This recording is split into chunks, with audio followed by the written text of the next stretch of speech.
एक बार एक व्यक्ति बहुत खुश था, बहुत मस्त था और गहरी नींद में सो गया। जब वो गहरी नींद में सो गया तो एक स्वप्न देखता है कि वो एक समुद्र के किनारे पैदल चल रहा है। लेकिन जैसे जैसे वो चल रहा है, समुद्र के किनारे जो रेत है उस पर उसके पैरों के निशान बनते जा रहे हैं। परंतु वो देखता है कि ये निशान तो 4 कदमों के निशान दिखाई दे रहे हैं और वो मन ही मन सोचता है। वो कहता है ये 2 निशान, 2 पैरों के निशान तो मेरे हैं, लेकिन ये और 2 पैरों के निशान किसके हैं?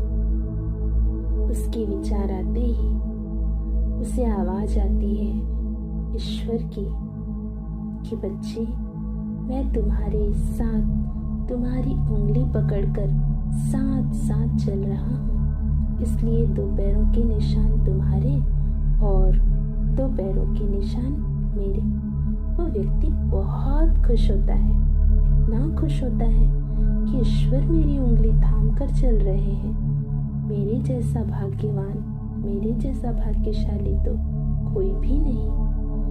आगे समय बीतता जाता है, व्यक्ति अपने दिनचर्या में लग जाता है। खुशी खुशी के साथ उस स्वप्न की स्मृति उसे बहुत आनंदित करती है। लेकिन चलते चलते उसके जीवन में बहुत सारे ऐसी परिस्थितियां आती हैं जब वो थोड़ा दुखी हो जाता है और परिस्थितियों में कोई भी उसका साथ नहीं देता है। और आज वो दुखी मन से सोचते सोचते सो जाता है। नींद में फिर से वही स्वप्न आज उसे दिखाई पड़ता है, लेकिन ये क्या, आज उसके पैरों के निशान रेत पर केवल 2 ही दिखाई पड़ रहे हैं। वो फिर से वही स्वप्न देखता है कि समुद्र के किनारे चल रहा है रेत पर और 2 पैरों के निशान। तो मन ही मन स्वप्न में अवस्था में ही वो ईश्वर से कहता है, हे ईश्वर, जब मेरे सुख के दिन थे तो आप मेरे साथ साथ चल रहे थे, लेकिन जब आज मैं दुखी हूँ, मुझे आपकी बहुत आवश्यकता है, तो आज आपने भी मेरा साथ छोड़ दिया। तभी उसे आवाज आती है, मैं तुम्हारे साथ तो तब भी था और अब भी हूँ, ध्यान से देखो। वो व्यक्ति कहता है, मैं क्या देखूं? ईश्वर की आवाज आती है कि हे बच्चे, उस समय जब तुम सुखी थे मैं तुम्हारी उंगली थाम कर चल रहा था, लेकिन आज जब तुम बहुत दुखी हो, जब तुम्हारे जीवन में परिस्थितियां हैं, तो ऐसे समय में मैंने तुम्हें अपनी गोद में उठा लिया है।